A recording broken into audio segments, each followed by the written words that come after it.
All right, let's go back to that story that we had for you just a few moments ago. Members of the Neighborhood Watch in Stilfontein in the northwest, that's the AfriForum Neighborhood Watch, says illegal miners are not the perpetrators of crime in that area. The non-profit organization says crimes such as robberies, assault and theft are rife in that area.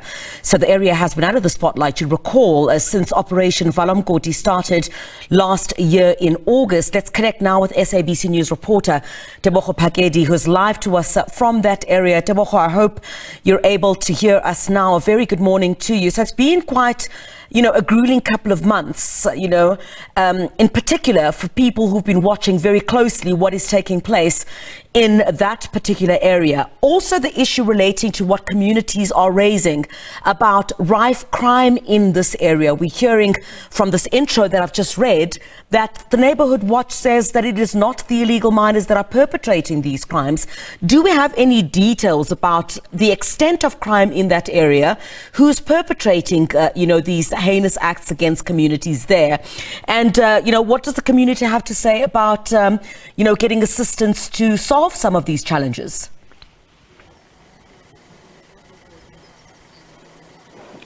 Good morning, Chriselle, and of course to the viewers. Yes, so when we spoke to Marius Tolip from the AfriForum's Neighborhood Watch, he was saying that there is really a disconnect. One cannot blame the illegal miners for the crime that is happening here in Stilfontein. He was saying that some of these criminals are amongst different communities. The Stilfontein, there's Kuma and Ogni. These are some of the areas where illicit mining is quite rife. And when we spoke to community members, Chriselle, I can tell you that they do not want to talk to us on record, that is, as to who are these criminals.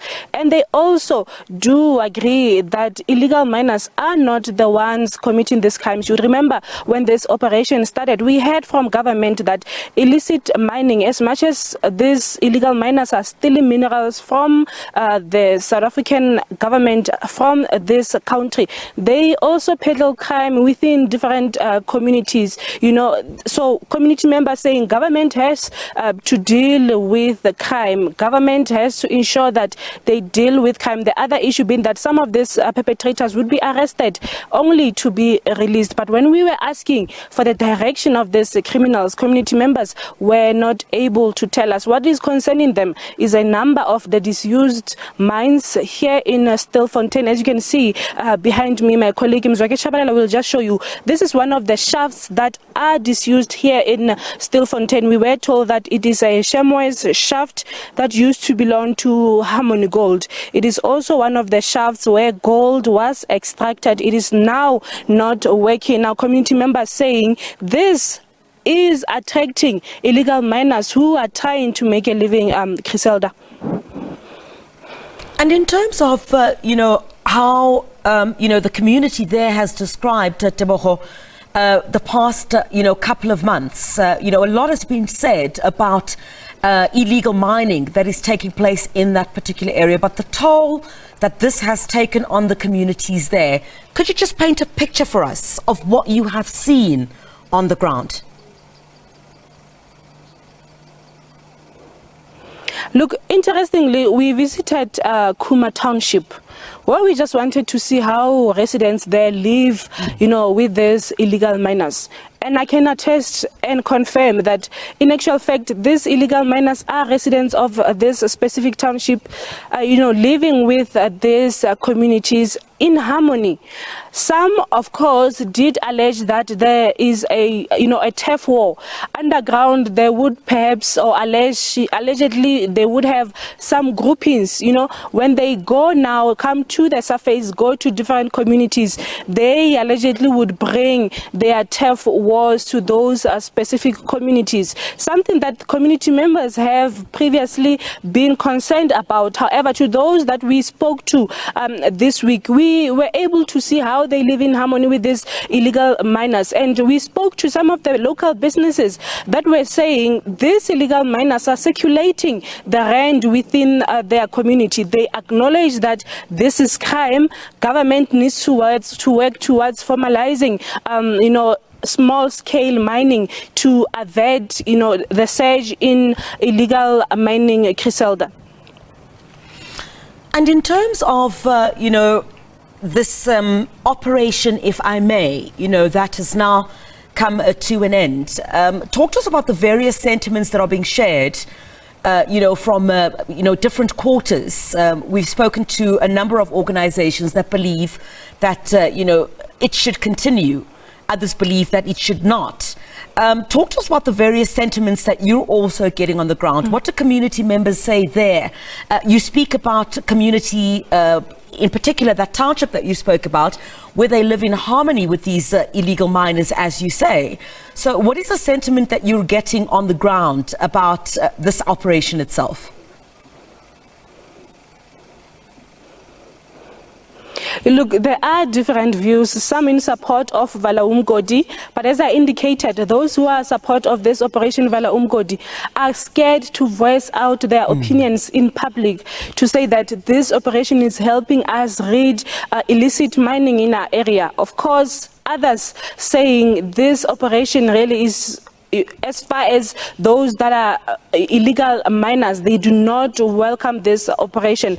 Of course, this operation brought forward, the comparison, or if 2 points forward, human rights and criminality, as indicated in that package compiled by my colleague Ntlantla. But then the residents here, Criselda, asking that government ensure that this Operation Vala Umgodi is present in other shafts across the Dr. Kenneth Kaunda district. We understand, as stated by the police, that there is police presence in most of the shafts. However, many of them saying government also in how they deal with this operation, police needs to reconsider. You would remember that they voiced different opinions or concerns about how police, did not or blocked them from sending food, allegedly blocked them from sending food underground and medicine. Something that was always a norm here in Stilfontein. There would be shifts as to who is going to take the grocery down, who's going to take the medication down.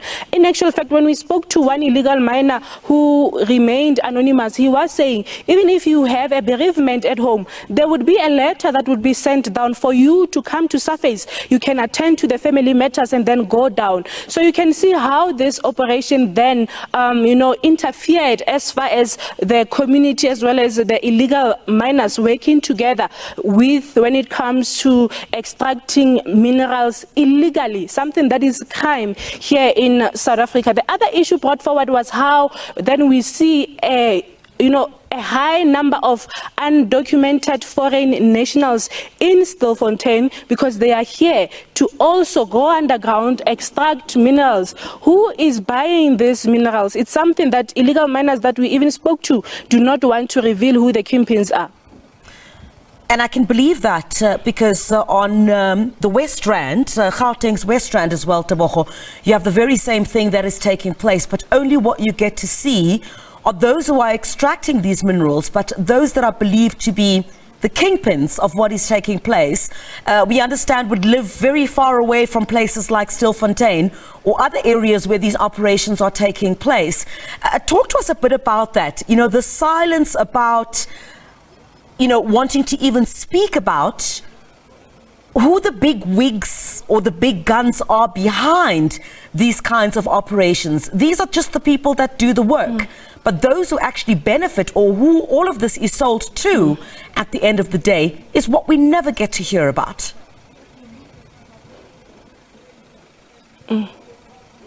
Most definitely, Criselda. And what is surprising is that while we were on the surface, reporting on this story, the assumption was that we might even be standing among these kingpins. We just don't know who they are. No one wants to talk to us about that. Hence, we even heard from the police that some of the illegal miners that resurfaced, that were retrieved from underground, some of them are the kingpins. We heard of reports that the food that was sent down, only the kingpins would hold onto those meals, being the ones surviving, being able to have a meal underground.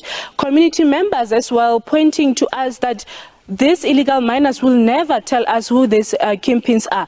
We heard from the police that the intelligence is on this case. They will be talking to the kingpins that are arrested, the alleged kingpins that are apprehended, and would get to the bottom of the matter as to who is buying these minerals. You would remember that, imagine more than 40 million seized, in cash since 2023. Just in Stilfontein alone, Griselda. When we spoke to the illegal miner, he was saying that he is certain that the gold is going to areas like Johannesburg. Even there are chances that it is even going outside the country. It's still a misery at this point. And they were even warning us to say, even if you want to investigate as a journalist, to investigate who these kingpins are, please know that your life will be in danger. That is how community members here do not even want to, inside or even tell you who these kingpins are, even give you a direction. We always tell them you will remain anonymous, we will hide your identity, but they're not even confident to tell us about these kingpins, Griselda. Tebogo, in fact, a couple of years ago, I recall some colleagues and myself had actually gone underground with these illegal miners just to get a sense of exactly what takes place underground. And you speak about millions, in cash that has been found as a result of the illegal operations that are taking place there. And what was also interesting is the tools that are used underground. It was very easy. Part of the expose that we did at the time was to also expose how easy it was to buy explosives. Because obviously underground you would need explosives to blast in order for you to extract some of this material. Talk to us a bit about that and how easily accessible it is to get the kind of machinery you would need. I'm talking about explosives too, in order for you to be able to operate underground. This is a huge a network, clearly, that needs some kind of funding in order for you to be successful underground, to bring back what is required for these kingpins. And I honestly believe you when I say at some point I felt that your lives were at risk at some point, because you're operating amongst a community that also benefits from illegal mining. Most definitely, Griselda. Look, when we spoke to the Benchmark Foundation, the organization was telling us that years back there were thousands of miners employed by different gold mining companies in different shafts.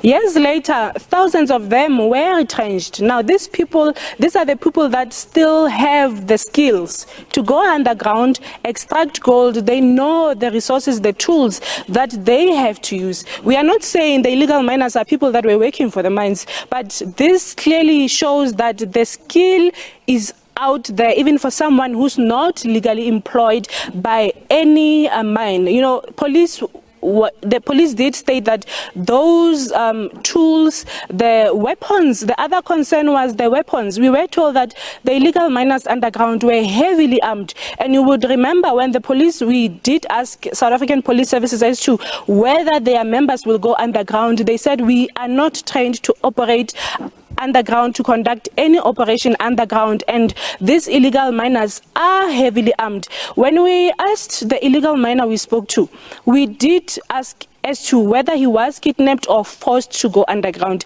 He said he volunteered to go underground. I asked him, in your home, here at your home, do you have the tools that you would normally use when you go underground? He indicated that the only sign of an illegal miner for him now will be his working boots. Now these are the people that are sent underground where the equipment is already under. These are not the people, some of them really are. It's like your normal job, Griselda. You are given tools of trades. That's what these illegal miners are saying. They would go underground, they will find this equipment. Where they get this equipment, where they get all this, firearms, we do not know. It's something that we are yet to hear from the police. But indeed, it looks like an organized syndicate, an organized network, because at the end of the day, these people are making millions. We know, as we heard from government, that we are losing billions due to illicit mining. Now you can imagine what then the kingpins, as far as how much they are earning. It's a lot, but where do they get these resources? We are yet to find out. And I hope in the coming months, once it all, certainly the focus starts to shift from Stilfontein, we'll be able to go back Tebogo, and maybe get a bit of a sense, the deeper story of what truly is taking place here. Thank you very, very much indeed for your weeks and weeks and weeks and weeks and weeks of hard work from our colleagues in the Northwest.